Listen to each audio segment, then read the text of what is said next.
So dear friends, అందరికీ మన ఛానల్కు స్వాగతం. ఈరోజు మనం మామూలుగా ఈ యొక్క డిఎస్సికి సంబంధించిన హెచ్జిటి తర్వాత ఎస్ఏ స్కూల్ అసిస్టెంట్కి సంబంధించిన పిఐ క్లాసెస్ని మనం తీసుకుంటున్నాం. అయితే ఈ టాపిక్ ఏంటి అంటే మనకు సైకాలజీకి సంబంధించి child development and learning. So ఇందులో మనందరికీ తెలిసిందే సిలబస్ లోపల చైల్డ్ డెవలప్మెంట్ అండ్ లెర్నింగ్ లోపల మనం తీసుకున్నప్పుడు మళ్ళీ అందులో 5 టాపిక్స్ ఉన్నాయి. అందులో మొదటి టాపిక్ను మనం తీసుకుంటున్నాం. ఏంటి అంటే మెథడ్స్ ఆఫ్ చైల్డ్ స్టడీ అనేది వెరీ వెరీ ఇంపార్టెంట్.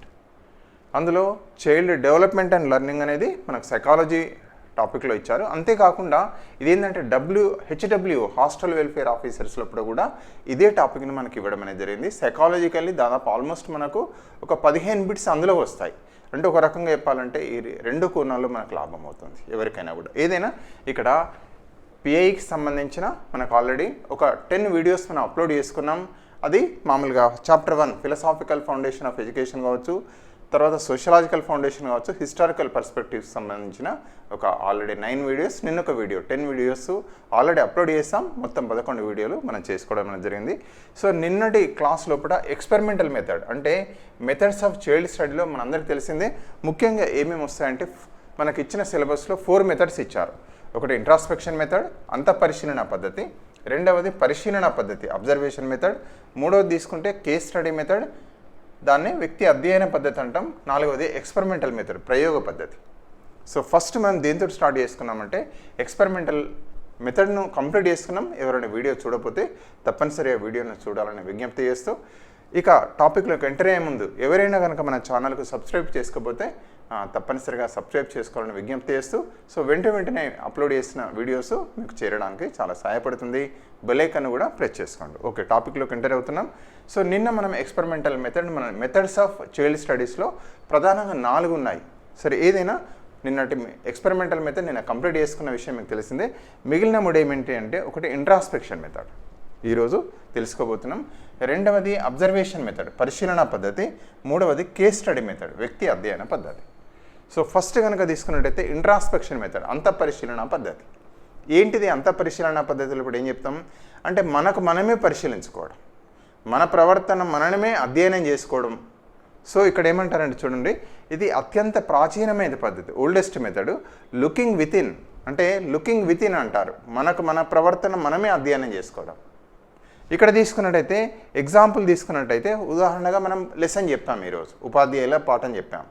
లెసన్ చెప్పిన తర్వాత మనం ఎలా చెప్పాం మనకు మనం ఇంట్రాస్పెక్ట్ చేసుకుంటాం. మనం ఈ విధంగా ఎక్కడ బాగా చెప్పినాం, ఎక్కడ బాగా చెప్పలేదు, ఇంకా బాగా చెప్పేది ఇంకే అంశాలను చేసుకుంటే ఇంకా బాగా చెప్పగలుగుతాం అనేది ఎవ్రీ లెసన్ అయిన తర్వాత జనరల్గా ఇంట్రాస్పెక్ట్ చేసుకుంటాం. మనం దాన్ని ఏమంటారంటే అంతఃపరిశీలన అంటారు. అలా కాకుండా ఒక నియరెస్ట్ ఫ్రెండ్ క్లోజ్ ఫ్రెండ్ తోటి ఎందుకో ఘర్షణ పడ్డాం, మనం అనుకోకుండా ఘర్షణ పడ్డాం.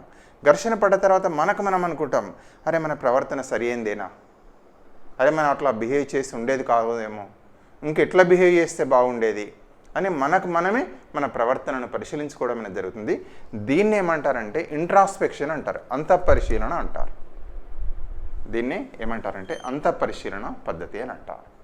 మరి ఎందుకోసం సహాయపడుతుంది అని అంటే ఒకటి టీచింగ్లో మనం తీసుకుంటే మన యొక్క బోధనను మెరుగుపరుచుకోవడానికి సహాయపడుతుంది. మనం ఇంప్రూవ్ చేసుకోవాలి కదా, మన బోధనను మెరుగుపరుచుకోవచ్చు. అదేవిధంగా రెండోది వెరీ వెరీ ఇంపార్టెంట్ ఏంటంటే మనం మూర్తిమత్వాన్ని డెవలప్ చేసుకోవచ్చు, మూర్తిమత్వాన్ని పెంపొందించుకోవడంలో ఈ పద్ధతి చాలా సహాయపడుతుంది. సో మరొకసారి చూద్దాం. ఇంట్రాస్పెక్షన్ మెథడ్ అంతఃపరిశీలన పద్ధతి అంటే ఇది ఓల్డెస్ట్ మెథడ్. ఒకటి లుకింగ్ వితిన్ మనలోకి మనమే తొంగి చూసుకోవడం, అంటే మన యొక్క ప్రవర్తనను మనొకసారి పరిశీలించుకోవడం అంతఃపరిశీలన అంటారు. ఎగ్జాంపుల్గా ఇంతకుముందు అనుకున్నాం, లెసన్ చెప్పిన తర్వాత మనం ఏం చేస్తాం, మనం ఎట్లా చెప్పాం, మనం ఏ యాక్టివిటీస్ బాగా వచ్చినాయి, లేదా ఎక్కడ ఇంకా చెప్పేది ఉండే, మనం పిల్లలతోటి ఎట్లా చేస్తాం, పిల్లలతోటి ఎట్లా బిహేవ్ చేస్తాం, మనకు పిల్లలకు అవకాశం ఇచ్చామా, మనం వాళ్ళు ప్రశ్నించడానికి అవకాశం ఇచ్చామా, ఇంటరాక్షన్స్కి అవకాశం ఇచ్చామా, యాక్టివిటీస్ ఉంటే యాక్టివిటీస్లో అందరు పిల్లలు పార్టిసిపేట్ అయ్యారా, లేదా కొందరు సైలెంట్గా ఉన్నారా. సో ఈ విధంగా మనకు మనమే మన బోధనను ఏం చేస్తామంటే పరిశీలించుకుంటాం, మళ్ళీ ఒకసారి బ్యాక్ వెళ్ళి తొంగి చూసుకోవడం అనేది జరుగుతుంది. దాన్ని ఏమంటారంటే ఇంట్రాస్పెక్షన్ అంటారు. Very very important. ఇంట్రాస్పెక్షన్ వల్ల ఏమవుతుంది అంటే ఈ పద్ధతి మన బోధనను మెరుగుపరుచుకోవడానికి సహాయపడుతుంది. ఇక రెండవ అంశం, ప్రతి నిత్యం కూడా మనం ఏం చేస్తామంటే డైరీ రాస్తుంటారు, కొంచెం డైరీ రాసే అలవాట్లు కూడా ఉంటాయి. అంతేకాకుండా ఏం చేస్తామంటే ఒక ఫ్రెండ్ తోటి ఇంతకుముందు అనుకున్నాం ఘర్షణ పడ్డాం మనం, అయ్యో మనం ఎందుకు ఘర్షణ పడ్డాం మనం, లేదా ఒక వ్యక్తితో ఘర్షణ పడ్డాం, అయ్యో ఎందుకు అట్లా అక్కడ ఎట్లా బిహేవ్ చేసేది ఉండే, మనం ఘర్షణను ఎట్లా అవాయిడ్ చేసేది ఉండే, మనం చేసిన పని సరైనదా కాదా అని మనకు మనమే చూసుకుంటాం. సో అక్కడ ఏమవుతుంది అంటే మరొకసారి అలాంటి సందర్భంలో కూడా భిన్నంగా బిహేవ్ చేయడం కావచ్చు, లేదా ఆ ఫ్రెండ్కి సారీ చెప్తాం, అరే నేను అట్లా బిహేవ్ చేసేది కాకుండా ఐఎమ్ సారీ ఎక్స్ట్రీమ్లీ సారీ, ఏదో నేను కొంచెం వేరే ఆలోచనలో ఉన్నాను అంటాం. ఎన్నో రకాలు వస్తుంటుంది. సో దీన్ని ఏమంటారంటే అంతఃపరిశీలన అంటారు. అంటే మన ప్రవర్తనను మనమే పరిశీలించుకోవడం. ఈ విధంగా అది ఎందుకు సహాయపడుతుంది అంటే మన మూర్తిమత్వాన్ని పెంపొందించుకోవడానికి సహాయపడుతుంది. మన తప్పులను సవరించుకుంటూ, మన ప్రవర్తనను సవరించుకుంటూ మన మూర్తిమత్వాన్ని పెంపొందించుకోవడానికి సహాయపడుతుంది. ఇక రెండవది కనుక తీసుకుంటే ఇందులో మెరిట్స్ డిమెరిట్స్ కనుక తీసుకున్నట్టయితే ఇది సబ్జెక్టివిటీ ఎక్కువ అంటారు, ఆత్మాశ్రయత ఎక్కువ. ఇది ఒకటి చాలా ఇంపార్టెంట్. ఒక్కొక్కసారి అడుగుతుంటారు, దీనిలోకి వెళ్ళి కూడా బిట్ ఫ్రేమ్ కావచ్చు ఎట్లా అనేది. మరి ఆత్మాశ్రయత అంటే ఏంది? ఎవరో ఇప్పుడు మనం ఎగ్జామ్ ప్రిపేర్ అవుతున్నాం, అనుకోకుండా సడన్గా బంధువులు వచ్చారు మన ఇంటికి, రూమ్కి వచ్చారు, ఇట్లా మేము వస్తున్నాం, ఇట్లా పని వచ్చినామని చెప్పేసి ఉంటారు. ఏమమ్మా మేము రావడం వల్ల మీకు ఏమైనా ఇబ్బందా అంటే ఏమంటాం? మనసులోనేమో మనం ఎగ్జామ్ ప్రిపేర్ అవుతున్నాం, వాళ్ళ వల్ల మనకు ఇబ్బంది అవుతుందని తెలుసు, కానీ మనం ఏం చేస్తామంటే ఏం లేదు, మాకేం ఇబ్బంది అయితే లేదని చెప్తాం. అంటే ఒక రకంగా చెప్పాలంటే మనం చెప్పింది రాంగ్ అన్న విషయం మనకు తెలుసు, అంటే వాళ్ళు బాధపడద్దన్నదే మనకు కనబడుతుంది. అంటే ఈ విధంగా ఏంటంటే సబ్జెక్టివిటీ అనేది ఉంటుంది అన్నట్టు. సబ్జెక్టివిటీ అంటే మనం ఏమనుకుంటామో అది తప్పు అయినా కూడా మనం చెప్తామన్నట్టు. ఆత్మాశ్రయత ఎక్కువ అంటారు, సబ్జెక్టివిటీ ఎక్కువ. అంటే మనమే అనుకునేదే చెప్తాం మనం, అది తప్పు కావచ్చు ఒప్పు కావచ్చు. రెండవది విశ్వసనీయత అనేది కూడా తక్కువ, రిలయబిలిటీ తక్కువ. వేరే వాళ్ళకి చెప్తాం, మీరు ఏమనుకుంటానంటే అబ్బా చాలా బాగుందంట మనం, అది ఎట్లున్నా కూడా ఏమంటారంటే అది రైట్ రాంగ్ అవుతుంది, రిలయబిలిటీ తక్కువ అంటారు దీనికి. ఇవి రెండు ఇంపార్టెంట్ పాయింట్స్, ఎక్కడైనా అడిగే అవకాశం ఉంటుంది. ఆత్మాశ్రయత ఎక్కువ ఉంటుంది, విశ్వసనీయత తక్కువ ఉంటుంది. దీనికి క్వైట్ అపోజిట్ ఏంటి అంటే మనం నేను ప్రయోగ పద్ధతిలో చూస్తాం, దాని లోపల ఏంటి అంటే ఆత్మాశ్రయత తక్కువ ఉండేది ఏంటి అంటే ప్రయోగ పద్ధతి. మరి అత్యంత రిలయబిలిటీ వ్యాలిడిటీ ఉన్నది ఏది అంటే ప్రయోగ పద్ధతి. అంటే ఒకదానికొకటి కోరిలేట్ చేసుకోవాలి. ఓకే, ఇది ఇంట్రాస్పెక్షన్ మెథడ్ గురించి. ఇక రెండవ మెథడ్ మనం చూస్తున్నాం అబ్జర్వేషన్ మెథడ్, పరిశీలన పద్ధతి. మెథడ్స్ ఆఫ్ స్టడీ లోపల అంటే ప్రవర్తనను అధ్యయనం చేసే పద్ధతుల లోపల ఈ యొక్క అబ్జర్వేషన్ అనే మెథడ్ అనేది one of the important method అనే విషయం మనకు తెలిసింది. పరిశీలిస్తుంటాం, ఇతరుల ప్రవర్తనను పరిశీలిస్తుంటాం. ఉపాధ్యాయులుగా మనం ఏం చేస్తాం? పిల్లల యొక్క ప్రవర్తనను పరిశీలిస్తుంటాం, వాళ్ళు ఎలా బిహేవ్ చేస్తున్నారు అనే అంశాన్ని పరిశీలిస్తుంటాం జనరల్గా. సో ఇక్కడ మామూలుగా ఎన్ని రకాలు ఉంటుందంటే అబ్జర్వేషన్ మెథడ్లో తీసుకుంటే ఒకటి పార్టిసిపెంట్ టైప్, సంచరిత రకం. పార్టిసిపెంట్ టైప్ అంటారు. అంటే ఇక్కడ ఏం చేస్తామంటే పిల్లలతోటి ఆడుతాం, మనం ప్లే గ్రౌండ్కి వెళ్తాం, పిల్లలతో కలిసిమెలిసి ఆడుతుంటాం, ఆడుతూ వాళ్ళ యొక్క బిహేవియర్స్ని అబ్జర్వేషన్ చేస్తుంటాం, వాళ్ళ ఎమోషన్స్ కావచ్చు. స్పెసిఫిక్ పాయింట్, ఏ పాయింట్ వాళ్ళతో ఎట్లా ఉంటారు, కలిసిమెలిసి ఉంటున్నారా, ఎట్లా ఆడుతున్నారు, ఏం చేస్తున్నారు, లేదా ఒక యాక్టివిటీ కావచ్చు, ఒక ఫంక్షన్ కావచ్చు, ఏదైనా కావచ్చు. ఈ విధంగా పిల్లలతో ఆడుతూ వారి ప్రవర్తనను పరిశీలించడం. ప్లే గ్రౌండ్ లోపల కలిసి ఆడుతున్నాం, కానీ మన యొక్క ఇంటెన్షన్ ఏంటంటే వాళ్ళు ఎట్లా బిహేవ్ చేస్తున్నారు, వాళ్ళతో ఎట్లా ఉంటున్నారు అనేది చాలా ఇంపార్టెంట్. దాన్ని ఏమంటారంటే పార్టిసిపెంట్ టైప్, సంచరిత రక పరిశీలన అంటారు. ఇక రెండవది ఏమంటారంటే non participant type. Non participant type అసంచరిత పరిశీలన. ఇదేమో సంచరిత, అదేమో అసంచరిత. నాన్ పార్టిసిపెంట్ టైప్ ఏంటంటే వాళ్ళకి తెలియదు, పిల్లలకు మనం అబ్జర్వేషన్ చేస్తున్నా అన్న విషయం కూడా తెలియదు. దీనికి బెస్ట్ ఎగ్జాంపుల్ ఏంటంటే గెసెల్ అనే మనోవిజ్ఞాన శాస్త్రవేత్త, చాలా ఇంపార్టెంట్. ఇక్కడికి వెళ్ళి కూడా ఫ్రేమ్ అవుతున్నాయి అప్పుడప్పుడు బిట్స్ మనం ఇళ్ళకి వెళ్ళి. ఆయన ఒక అబ్జర్వేషన్ డోమ్ను తయారు చేస్తారు, అబ్జర్వేషన్ డోమ్ అంటారు. అంటే ఏం లేదు, ఒక గది ఉంటుంది, ఆ గది లోపల ఏం చేస్తారట అంటే వాల్స్గా ఏం చేస్తాడు, వన్ వే విజన్ స్క్రీన్ ఏర్పాటు చేస్తుంటున్నారు. వన్ వే విజన్ మన అద్దాలు పెట్టుకుంటాం చూడండి, అద్దాలల్లా. అంటే ఇది ఏంది అంటే బయట ఉండి అబ్జర్వ్ చేస్తారు, బయట వాళ్ళకు లోపల ఉన్న పిల్లలు ఏం చేస్తారో తెలుస్తుంది. వన్ వే విజన్ స్క్రీన్ లోపల ఏంటంటే పిల్లల ప్రవర్తనను వారికి తెలియకుండా పరిశీలించడం, వన్ వే విజన్ స్క్రీన్ ద్వారా అబ్జర్వేషన్ డోమ్ లోపల. అంటే బయట ఉండి చూస్తాం మనం, లోపల ఉన్న వాళ్ళకు బయట మనం ఉన్నట్టు కనపడదు, కానీ బయట ఉన్న మనకేమో లోపల ఉన్న పిల్లలు కనిపిస్తుంటారు. సో దాన్ని ఏమంటారంటే వన్ వే విజన్ స్క్రీన్ అంటారు. పిల్లల ప్రవర్తనను వారికి తెలియకుండానే పరిశీలించడం అనేది జరుగుతుంది. దీన్ని ఏమంటారంటే నాన్ పార్టిసిపెంట్ టైప్, అసంచరిత పరిశీలన అంటారు. బెస్ట్ ఎగ్జాంపుల్ ఏంటంటే గెసెల్. ఆయన ప్రయోగాలు చేస్తారు, పిల్లల యొక్క ప్రవర్తన అధ్యయనం చేయడంలో అనేక రకాల చేశారు. అందులో ఇప్పుడు ఒకటి ఏంటంటే వన్ వే విజన్ స్క్రీన్ ఏర్పాటు చేశారు. సో ఒక రూమ్ లాగా ఉంటుంది, ఆ రూమ్లో పిల్లలు ఆడుకుంటారు, చేస్తారు, వివిధ యొక్క సన్నివేశాలను ఇచ్చారు. అందులో ఇప్పుడు పిల్లలు ఏం చేస్తుంటారంటే వివిధ సమస్యలను ఎలా పరిష్కరించుకుంటారో ఆయన మామూలుగా ఎట్లా బిహేవ్ చేస్తారో చేశారు. అంటే పిల్లలకి ఏంటంటే 3 కాళ్ళ కుర్చీ ఇచ్చాడు, మరి ఇంకో కాళ్ళు ఎట్లా చేస్తారు, వాళ్ళు ఎట్లా కూర్చుంటారు చేస్తారు, అట్లా రకరకాల బొమ్మలు, దానికి చేయి ఉంటుంది, అట్లా ఎన్నో సన్నివేశాలను క్రియేట్ చేశారు. వాళ్ళు ఎలా పరిష్కరించుకుంటారో, వాళ్ళ బిహేవియర్ ఎట్లా ఉంటుందో అబ్జర్వేషన్ చేయడం అనేది జరిగింది. వాళ్ళేమో బయట ఉంటారు, గెస్సెల్ బయట ఉండి అబ్జర్వేషన్ చేస్తున్నాడు, పిల్లలు లోపల ఉంటారు.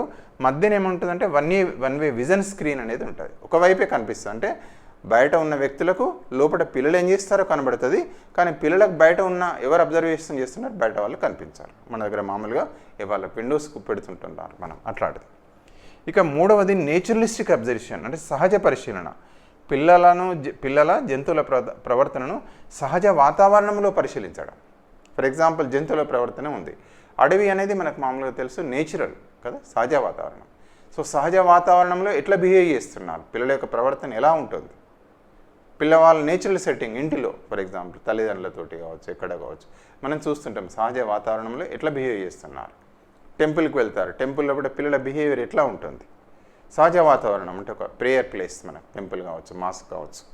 సో ఈ విధంగా మూడవది ఏంటంటే నేచురలిస్టిక్ అబ్జర్వేషన్ అంటారు,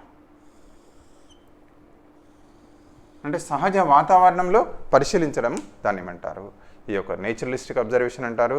అదేవిధంగా నాలుగవది తీసుకుంటే కంట్రోల్డ్ అబ్జర్వేషన్, అంటే కృత్రిమ పరిస్థితులను కల్పిస్తాం మనం ఇక్కడ, నియంత్రిత పరిశీలన అంటారు, కంట్రోల్డ్ అబ్జర్వేషన్స్. ఇక్కడ వెరీ వెరీ ఇంపార్టెంట్. కంట్రోల్డ్ అంటే మనకి ఏం చేస్తారంటే ఫర్ ఎగ్జాంపుల్ చాలా వరకు ఎక్స్పెరిమెంట్ అంటే లెర్నింగ్ లోపల మనం చూస్తుంటున్నాం, మామూలుగా పావెలోవ్ ఎక్స్పెరిమెంట్ కావచ్చు, థార్నడైక్ ఎక్స్పెరిమెంట్ కావచ్చు, లేదా మామూలు చింపాంజీల పైన ఎక్స్పెరిమెంట్ కావచ్చు.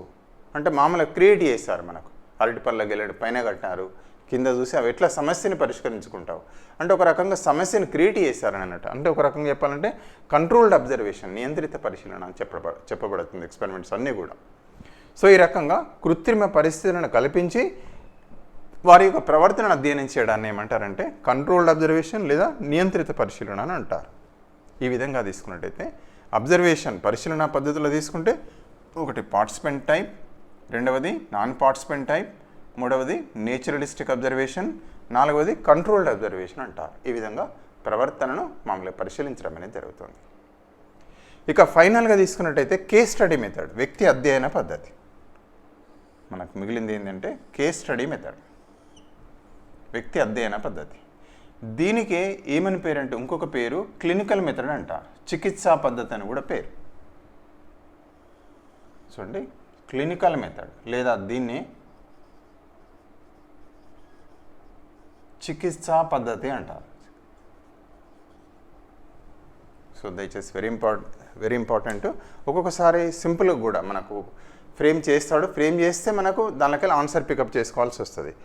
కేస్ స్టడీ మెథడ్, వ్యక్తి అధ్యయన పద్ధతి. జనరల్గా మనం చూస్తుంటాం సమస్యాత్మకం ఏదైనా కూడా పిల్లలు అంటే సమస్య ఒకటే కాదు, కేసు అనేది ఇక్కడ తీసుకుంటే మనం నెగిటివ్ కోణంలో, నెగిటివ్ అంటే కేసు ఒక సమస్య అంటే పిల్లలు తరచుగా స్కూల్కి హాజరు కావడం లేదు, క్లాస్కి అటెండ్ అవుతలేరు, కేస్ స్టడీ ఎందుకు హాజరు అవుతలేడు అదొక కేసు. లేదా పాజిటివ్ కావచ్చు, ఒక పిల్లవాడు చాలా పర్ఫామ్ చేస్తున్నాడు, మంచి పర్ఫార్మెన్స్ చేస్తున్నాడు. లేదా ఒక సంస్థ కావచ్చు, ఒక సంస్థలో పిల్లలు చాలా టాపర్స్. ఫర్ ఎగ్జాంపుల్ మనం చూస్తాం ఒక మండలంలో ఒక స్కూల్లో ప్రతి సంవత్సరం కూడా మామూలుగా నవోదయ విద్యాలలోపల 5-6 పిల్లలు సెలెక్ట్ అవుతున్నారు, మంచి పర్ఫార్మెన్స్ ఉంది పిల్లల లోపల.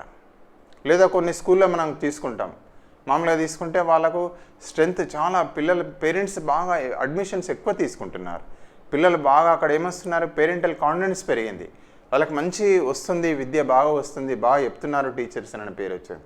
అదొక కేసు, పాజిటివ్ కావచ్చు. ఎట్లా చెప్తున్నారు మరి, వాళ్ళు ఏమేమి పద్ధతులు పాటిస్తున్నారు. సో కేసు అంటే 2 రకాలు, ఒక వ్యక్తి కావచ్చు, సంస్థ కావచ్చు, సమస్య కావచ్చు, విజయం కావచ్చు, దాన్ని డీటెయిల్గా స్టడీ చేయడం. సో అట్లా మనం దీన్ని ఏమంటారంటే కేస్ స్టడీ మెథడ్ అంటారు, వ్యక్తి అధ్యయన పద్ధతి అంటారు.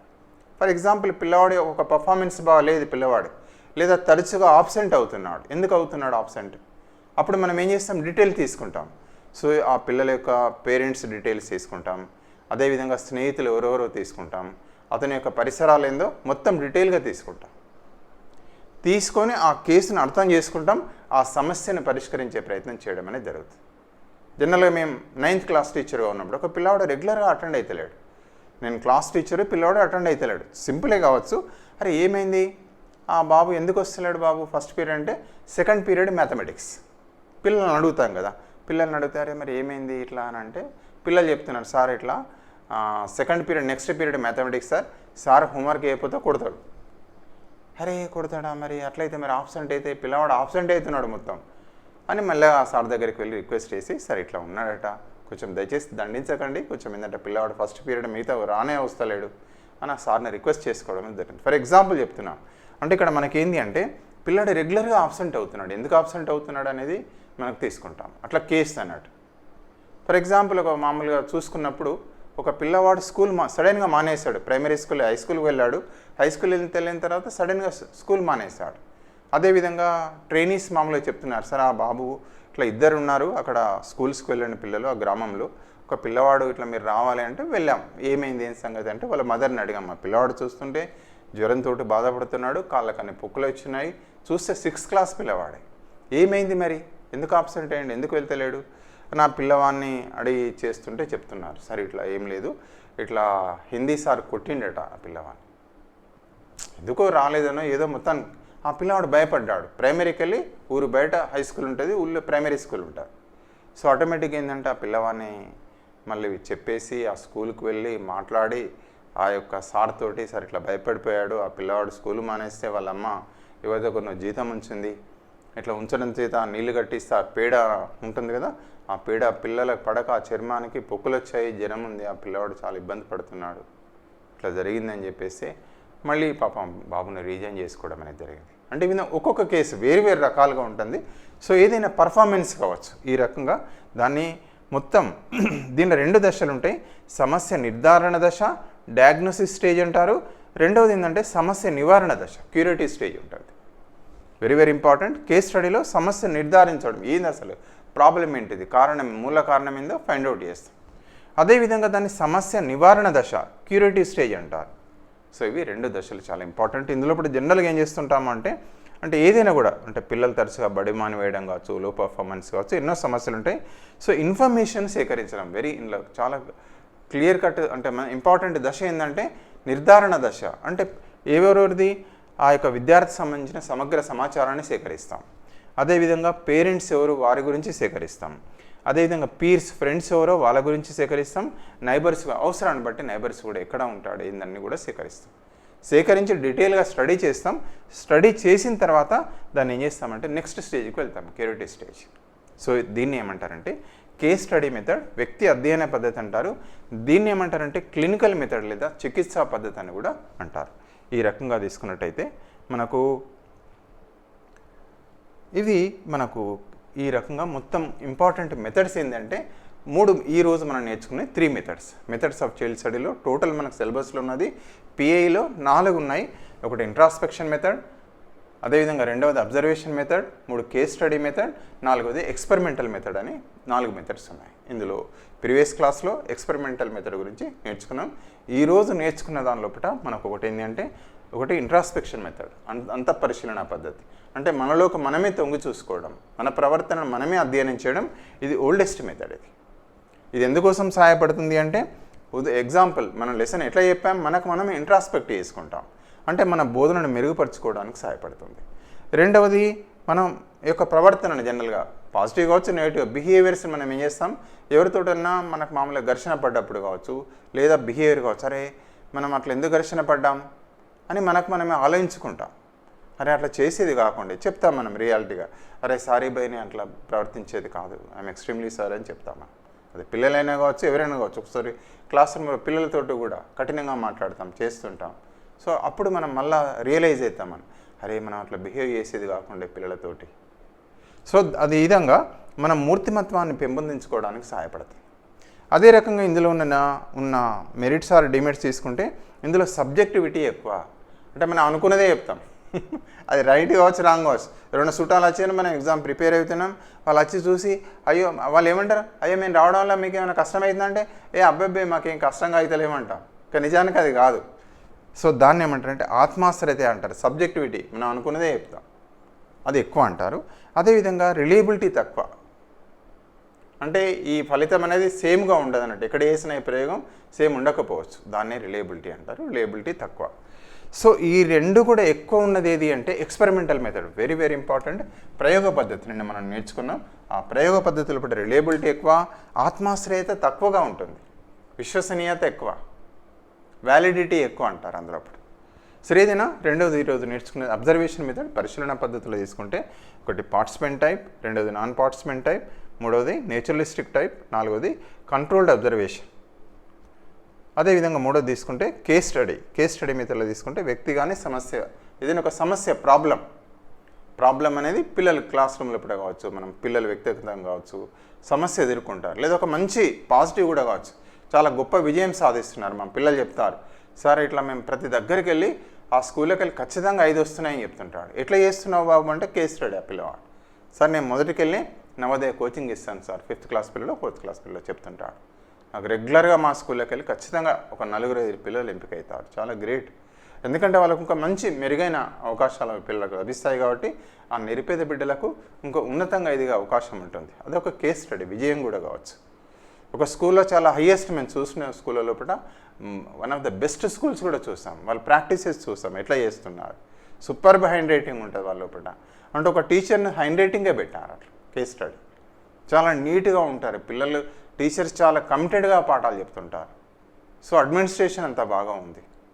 సో అట్లా రకరకాల అంశాలను మనం తీసుకుంటాం. ఈ విధంగా 2 దశలు ఉంటాయి, సమస్య నిర్ధారణ దశ, సమస్య నివారణ దశ. డయాగ్నోస్టిక్ స్టేజ్, క్యూరేటివ్ స్టేజ్ అంటారు, దీనికి క్లినికల్ మెథడ్ అని కూడా పేరు. సో ఇన్ఫర్మేషన్ మనం సేకరిస్తాం ఇక్కడ, ఇందులో వెరీ ఇంపార్టెంట్. అది చిల్డ్రన్స్ కావచ్చు, పేరెంట్స్ కావచ్చు, ఫ్రెండ్స్ కావచ్చు. సో ఈ రకంగా ఈ 3 పద్ధతుల గురించి మనం నేర్చుకున్నాం. అదే రకంగా తీసుకున్నట్టయితే మనం దయచేసి ఈ యొక్క మీకు డిఎస్సికి సంబంధించిన విద్యా మనోవిజ్ఞాన శాస్త్రం పోటీ పరీక్షల కోసం అనేది ఇది తెలుగు అకాడమీలో ప్రీవియస్గా డెవలప్ చేసిన పుస్తకం. దీనికి సంబంధించిన ఏవైతే ఉన్నాయో వాటికి సంబంధించిన క్వశ్చన్స్ను కూడా మీకు అందించే ప్రయత్నం చేయడం అనేది జరుగుతుంది. ఈ కంప్లీట్ ఒక టాపిక్ అయిపోయింది, ఇది మెథడ్స్ గురించి కంప్లీట్ అయిపోయింది మనకు. దీనికి సంబంధించింది నెక్స్ట్ వీడియో లోపల మీకు క్వశ్చన్స్ ప్రాక్టీస్ అనేది తీసుకోవడం అనేది జరుగుతుంది. ఏదైనా ఒక శాంపిల్ మనం చూద్దాం, ఒకటన్నా రెండన్నా ఒక శాంపిల్ క్వశ్చన్స్ తీసుకొని ఇక్కడ చూడండి. మానసిక ఆరోగ్య కేంద్రాల్లో, శిశు మార్గదర్శక కేంద్రాల్లో ఎక్కువగా ఉపయోగించే పద్ధతి ప్రయోగ పద్ధతి 1, 2 పరిశీలన, 3 వ్యక్తి అధ్యయన పద్ధతి ఏది కాదు.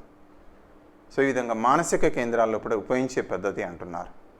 సో జనరల్గా తీసుకుంటే మామూలుగా ఉపయోగించే పద్ధతి 1 ప్రయోగ పద్ధతి, 2 పరిశీలన పద్ధతి, 3 వ్యక్తి అధ్యయన పద్ధతి, 4 ఏది కాదు. వ్యక్తిని గురించి కూలంకషంగా పరిశీలన చేసి సమగ్రంగా అధ్యయనం చేయడాన్ని ఏమంటారు? వ్యక్తిని గురించి కూలంకషంగా పరిశీలన చేసి సమగ్రంగా అధ్యయనం చేయడాన్ని ఏమంటారు? 1 వ్యక్తి అధ్యయన పద్ధతి, 2 పరిశీలన పద్ధతి, 3 సర్వే పద్ధతి, 4 ఇంటర్వ్యూ. సాధారణంగా సమస్యాత్మక ప్రవర్తన ఉన్న శిశువులను గురించి అధ్యయనం చేయడానికి ఉపయోగించే పద్ధతి 1 సర్వే పద్ధతి, 2 ఇంటర్వ్యూ పద్ధతి, 3 వ్యక్తి అధ్యయన పద్ధతి, 4 పరిశీలన. సాధారణంగా సమస్యాత్మక ప్రవర్తన ఉన్న శిశువులను గురించి అధ్యయనం చేయడానికి ఉపయోగించే పద్ధతి 1 సర్వే, 2 ఇంటర్వ్యూ, 3 వ్యక్తి అధ్యయన పద్ధతి, 4 పరిశీలన. సో ఈ రకంగా మనకు మామూలుగా దయచేసి ఈ రకమైన బిట్స్ ఇవ్వడం అనేది జరిగింది. సో ఇంకా మిగిలిన బిట్స్ కూడా మనం ఈ టాపిక్కి రిలేటెడ్గా మీకు అందించే ప్రయత్నం చేస్తాం నెక్స్ట్ వీడియోలో. సో థ్యాంక్ యూ అండి. So thank you for watching this video. Kindly subscribe for our channel. ఏమైనా డౌట్స్ ఉంటే మెసేజ్ పెట్టండి. ఇది పిఐలో భాగంగా. సో మరొకసారి విజ్ఞప్తి, ఈ టాపిక్ అనేది పర్స్పెక్టివ్స్ ఇన్ ఎడ్యుకేషన్లో సైకాలజీలో 4th చాప్టర్లో ఫస్ట్ టాపిక్ తీసేసుకున్నాం మనం. 5 టాపిక్స్ ఇచ్చారు, 5లో 2 కలిపి ఒక టాపిక్ నిన్న కూడా కంప్లీట్ అయిపోయింది. ఖచ్చితంగా పిఐలో 4 క్వశ్చన్స్ వస్తాయి. 4 క్వశ్చన్స్ వస్తే ఇళ్ళకెళ్ళినా రావచ్చు, మీకు తెలిసింది. అదేవిధంగా హాస్టల్ వార్డెన్ ఆఫీసర్స్లో కూడా ఇవే టాపిక్స్ ఇచ్చాడు. దయచేసి వేరే ఇచ్చాడు, కానీ ఈ సిలబస్ కూడా కవర్ అయింది. ఎవరైనా కనుక అది కూడా రాసినట్టయితే తప్పనిసరిగా సహాయపడుతుంది. మినిమం 15 మార్క్స్ అనేటిది ఈ చాప్టర్లోకి వెళ్ళి, అంటే సైకాలజీకి వెళ్ళి, అక్కడ ఎడ్యుకేషన్ సైకాలజీ అని ఇచ్చారు, అందులోకి వెళ్ళి మనకు కవర్ అయ్యే అవకాశం ఉంది. So so thank you for watching this video. Kindly subscribe for our channel. ఈ వీడియో మీకు నచ్చినట్టయితే మీ ఫ్రెండ్స్ కూడా షేర్ చేయాలని విజ్ఞప్తి చేస్తూ థ్యాంక్ యూ వెరీ మచ్.